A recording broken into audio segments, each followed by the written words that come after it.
Next example जो हम देने जा रहे हैं दिया कि अगर लेफ्ट साइड से कैपिटल में है और राइट साइड से यदि आपको स्मॉलेस्ट में दिया गया है तो इसका मतलब ये हुआ का एक्स का जो वैल्यू है जो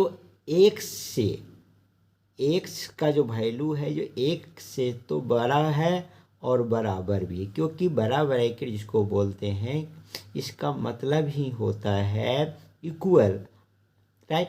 और चूँकि आपको राइट साइड से स्मॉल ब्रैकेट है इसका मतलब है कि x जो है 2 से छोटा है, लेकिन चूँकि इधर बड़ा ब्रैकेट है इसका मतलब है कि जो x जो है 1 से बड़ा है और बराबर भी हो सकता है, राइट। इसका मतलब हम कह सकते हैं यहाँ पर कि x बराबर 1, राइट, होगा, लेकिन x बराबर 2 नहीं हो सकता, क्योंकि यहाँ पर जो इंडिकेट किया इस सिंबल है ब्रैकेट के मतलब है x जो है 1 से बड़ा और बराबर भी है, लेकिन चूँकि x जो है 2 से छोटा है इसीलिए x बराबर 2 नहीं हो सकता, लेस देन 2 हो गए, लेस देन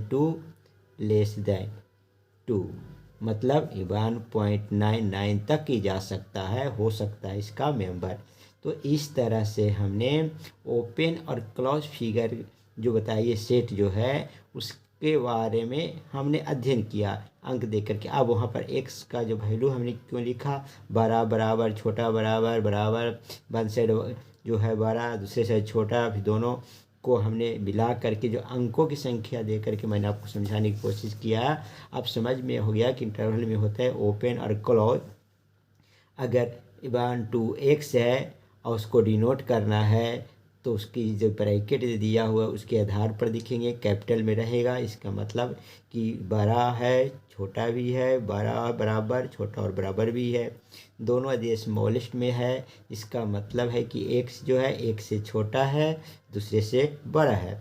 और अगर एक साइड स्मॉलेस्ट में है दूसरा बड़ा है तो पहला है जो छोटा है लेकिन दूसरा के बड़ा और बराबर हो सकता है। अगला जो टर्म देखा कि जब राइट में लेफ्ट में जो कैपिटल है इसका मतलब है कि जो x जो है इसका जो वैल्यू होगा एलिमेंट्स जो होगा वो 1 के बराबर भी होगा और बड़ा भी हो सकता है, बड़ा और बराबर होगा लेकिन 2 से छोटा होगा। इस तरह से हमने इंटरवल के बारे में अच्छी तरह से डियर स्टूडेंट अब हम जानेंगे पावर सेट क्या है। तो पावर सेट जो है द कलेक्शन में लिखा है the collection of all subsets of A set A is called the power set. आप समझ रहे हैं, the collection of all subset of A set A is called the power set कहलाता है। इसको आप इस तरह से डिनोट करते हैं, set of A it is denoted by power of A. In power of A कहने का मतलब हो गया कि एवरी एलिमेंट जो है इसका एक मेंबर है। अगर हम इसको एग्जांपल के तौर पर देखें समझाने अंक लेकर के हम आपको समझाते हैं, जिससे एक सेट है उसका एलिमेंट जो है 1 और 2 है, 1 और 2 है, तो इसका जो पावर सेट जो होगा वो 2 पर पावर n होता है। मतलब इसमें सबसेटों की संख्या निकाल, इसमें कितने एलिमेंट है 2 एलिमेंट्स है, तो इसमें जो सबसेट की जो संख्या होगी वो n मतलब जी का मतलब हुआ कि इसमें जितने एलिमेंट है तो 2 पर पावर 2। ये आपका ट्रिक है, फार्मूला है, पावर सेट का एक फार्मूला है जिसको हम जानते हैं पावर सेट ज्ञात करने के लिए 2 पर पावर n का मतलब है नंबर ऑफ द एलिमेंट्स अंदर द सेट, तो 2 है तो 2 लिखेंगे, मतलब टोटल सबसेट की संख्या होगा वो 4 होगा। अगर इसको हम सबसेट किसको दिखाना कि इसका सबसेट को हम कैसे डिनोट करें, कैसे पता लगाएंगे, तो देखिए इसका सेट है जो पहला जो हो गया 1 हो गया जी, दूसरा आपका 2 हो गया जी, राइट, तीसरा जो आपका हो गया सबसेट 1 और 2 हो गया। और आप तो जानते हैं कि किसी भी सेट का में एक जो है फाई तो होता ही है जिसको आप नल सेट भी कह सकते हैं, नल सेट भी कहता है, जो इसको इस तरह नोट करते हैं। तो टोटल सबसेटों की संख्या कितना हो गया 1 2 3 और 4 हो गए। तो देखिए जिस सेट का एलिमेंट का संख्या 2 है तो उसका फार्मूला जो अब नहीं तो आपका कॉमन है, जितने पावर, इसका पावर सेट का जो फार्मूला 2 पर पावर n, जहाँ n के मतलब है नंबर ऑफ एलिमेंट्स, तो नंबर ऑफ एलिमेंट 2 है तो 2 लिख देते। इस तरह से टोटल जो पावर सेट जो बनेंगे, इसके जो सबसेट होंगे वो 4 हो रहे हैं। 2 पर पावर n के इक्विवेलेंट होगा। आप अगर दूसरा एग्जांपल ले लेते हैं, अगर हम सेकेंड एग्जांपल ले लिया कि मान लीजिए कि कोई भी सेट है जिसके एलिमेंट्स 1 2 3 है, तो इसका पावर सेट क्या होगा, राइट। तो पावर ऑफ बी को डिनोट करना हमें बताया कि 2 पर पावर n जो होता है, जहाँ n का मतलब है नंबर ऑफ एलिमेंट, तो 1 2 3 है तो 3 लिख देंगे। तो इस तरह से टोटल सबसेट की जो संख्या जो होगी वो 8 होगा, जिसे आप निकालेंगे तो 1 हो गया, 2 हो गया, 3 हो गया, फिर 1 2 हो गया, फिर 2 3 हो जाएंगे, फिर 1 3 हो जाएंगे, फिर 1 2 3 हो जाएगा, 7 हो गया, एक तो 5 होते ही हैं। इस तरह से टोटल सबसेट संख्या को हम ज्ञात कर लिए और ज्ञात कर सकते हैं। अब सबसे इम्पोर्टेंट जो अब आ गया है, सबसे इम्पोर्टेंट है यूनिवर्सल। यूनिवर्सल सेट क्या है? देखिए, यूनिवर्सल सेट एक ऐसी व्यापक सेट है जिसके अंतर्गत टोटल सबसेट अंदर आ जाते हैं। मतलब इसको आप मास्टर सेट भी कह सकते हैं।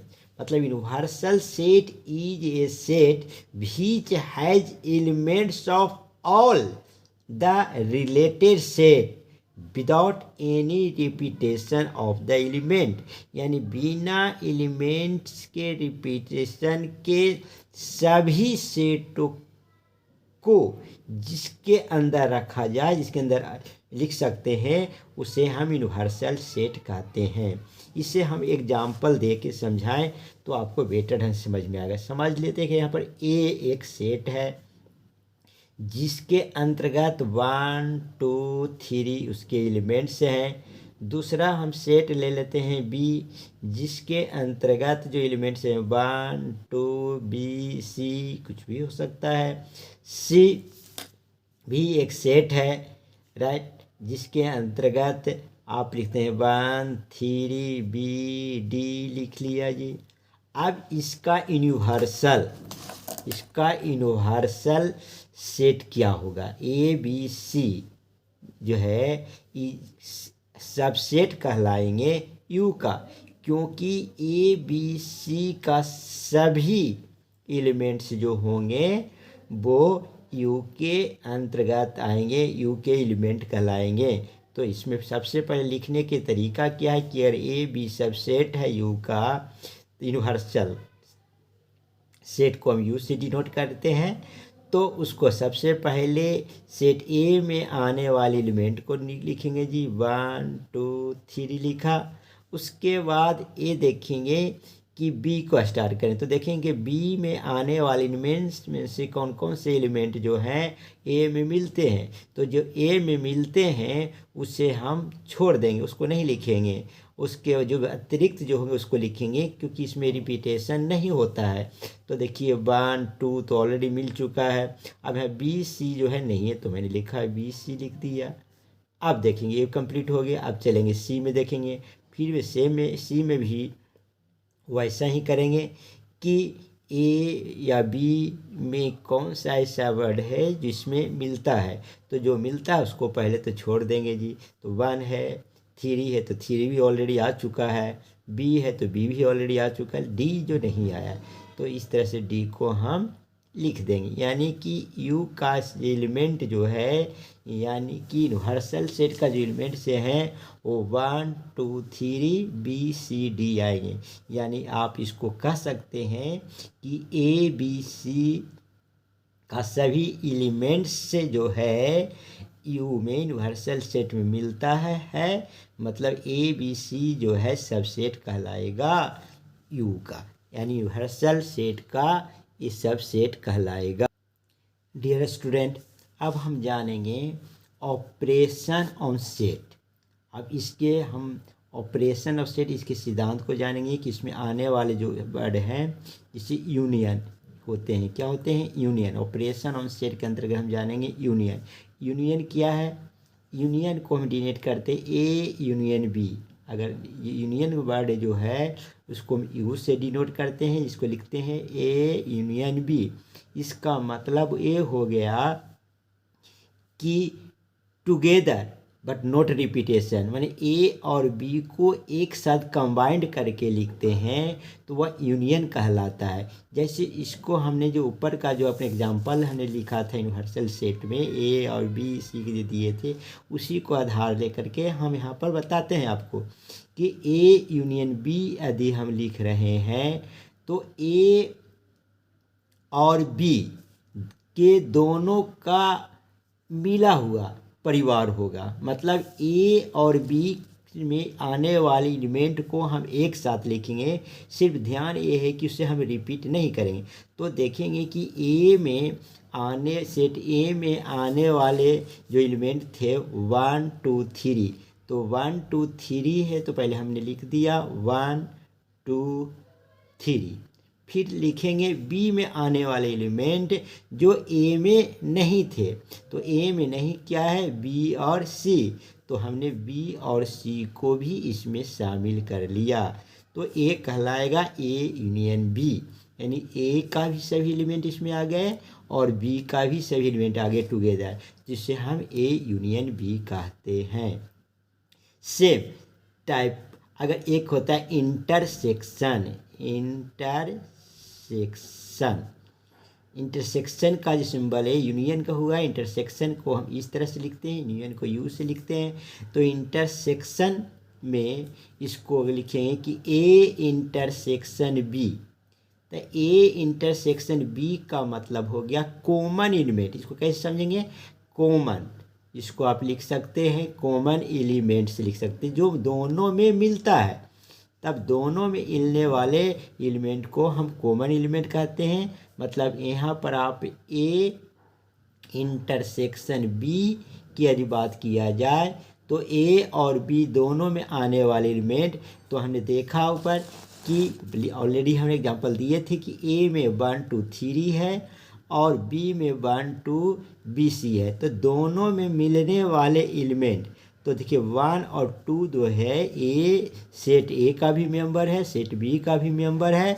तो ए इंटरसेक्शन बी के जगह पर होल में लिखाएगा